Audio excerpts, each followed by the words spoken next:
بچے جو ہمارے چھوٹے بچے ہیں اور ابھی وہ بچے جو انشاءاللہ جن کو یہ جنم دیں گے, جو ہمارے پوٹینشیل پیرنٹس ہیں, وہ بچیاں جو میٹرک ایف اے میں پڑھتی ہیں, ایف ایس سی میں پڑھتی ہیں, جو بچے, ان سب کو یہ بات بتانے کی ضرورت ہے کہ خدا کے لیے جو غلطی ہم نے کی ہے تم نے وہ غلطی نہیں کرنی. اپنے ویلیو سسٹم کو ٹھیک کرنا ہے. میں نے سر ایک سٹڈی کی, ابھی وہ جاری ہے, تقریباً 1800 بچوں سے میں نے پوچھا تم کس جیسا بننا چاہتے ہو, اور یہ 8 سال سے کم عمر کے بچے کے.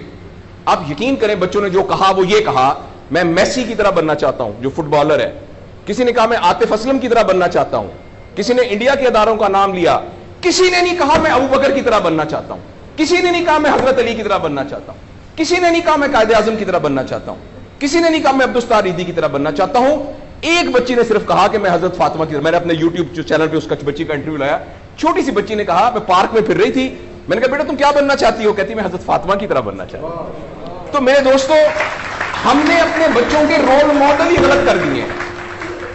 ہم نے, اس لیے مجھے اور آپ کو بہت سیریسلی اس بات پر غور کرنا ہے. میں آپ سے عرض کروں, ساؤتھ افریقہ میں تتلیاں ختم ہو رہی ہیں, لہٰذا تتلیوں کی نسل کو بچانا بڑا ضروری ہے. اچھا پانڈا ختم ہو رہا ہے, پانڈا کو بچانا بہت ضروری ہے. انسان پانڈا اور تتلیاں نہیں ہیں, انسان ختم نہیں ہو رہا ہے, انسان کا بچانا کوئی اتنا ضروری نہیں ہے, وہ پانڈا نہیں ہے. اس لیے اگر ہم اپنے بچوں کو یہ رول ماڈل نہیں دے سکتے تو مہربانی کر کے بچے نہ پیدا کریں. لیکن اگر ہم نے اپنی اولاد پیدا کرنی ہے تو وہ اولاد وہ پیدا کرنی پڑے گی اور اس کی وہ تربیت کرنی پڑے گی جن کا رول ماڈل وہ ہو جو حضرت عمر تھے, جو حضرت ابو بکر تھے, جو حضرت علی تھے, جو فاطمہ تھی, جو زینب تھی, جو خدیجہ تھی رضوان رضی اللہ عنہا. یہ ہمارے رول ماڈل ہمیں پیدا کرنے پڑیں گے, اور یہ تب ہوگا جب ہمارے اندر سے یہ دو چیزیں ختم ہوں گی.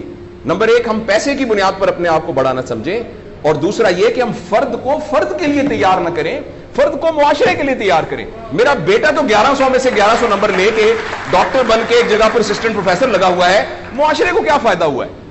اور ہم میں سے آپ سوچیں کہ اللہ لوگ, عموماً ہم سب لوگ جب اللہ کا شکر ادا کرتے ہیں کہ یا اللہ تیرا شکر ہے 3 مرلے کے مکان میں رہتے تھے, اب ماشاءاللہ کوٹھی ہے 2 کنال کے اندر, اور سائیکل پہ ابا جی جاتے ہوتے تھے, لیکن الحمدللہ ہمارے پاس اب 2-3 گاڑیاں ہیں, اور چھٹیاں تو سوال ہی پوادے کر جاندے ہوتے سی, کدے کدے گوڑ کھاندے سی خراستے. اب ہم سارے بھوربن میں جاتے ہیں چھٹیاں گزارنے, کبھی کبھی انگلینڈ بھی جاتے ہیں. اللہ کا ہمارے اوپر بڑا کرم ہو گیا. اس غلط فہمی سے ہم اپنے آپ کو نکالیں. اللہ کا کرم یہ ہے کہ میری وجہ سے, جیسے انہوں نے ویڈیو دکھائی ہے کہ ہمارے یہاں کوئی بلڈ کا کچھ نہیں ہوتا تھا, شکر ہے میری وجہ سے یہ بلڈ والا کام شروع ہو گیا. میں ڈاکٹر ہوں, یہ والی سروس یہاں موجود نہیں تھی, اللہ کا شکر ہے کہ یہ والی سروس اب یہاں موجود ہو گئی ہے.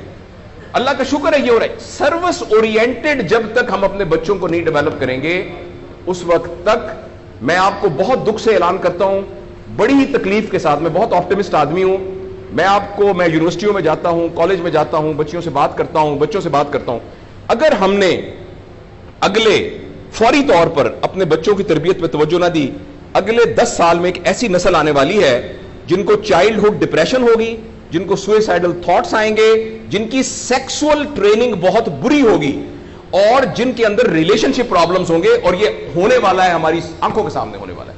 اگر آپ کے ہاتھ میں ایک موبائل ہے, آپ ابھی اپنا موبائل کھول کے فیس بک کھولے, جو پہلی 1.5 منٹ کی ویڈیو آئے گی اس میں ایک نیم برہنہ عورت ناچ رہی ہوگی.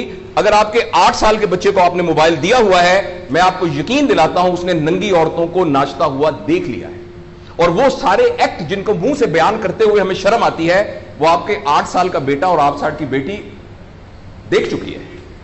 اس سارے میں ایز اے پیرنٹ ہماری بہت رسپانسبلٹی ہے کہ ہم اس میں انٹروین کریں اور ان کو فزیکل ٹائم دیں, اور ٹائم دے کے ہم یہ 2 چیزوں پر مینلی کام کریں. تو انشاءاللہ العزیز ہمیں امید ہے کہ معاشرہ بچ جائے گا.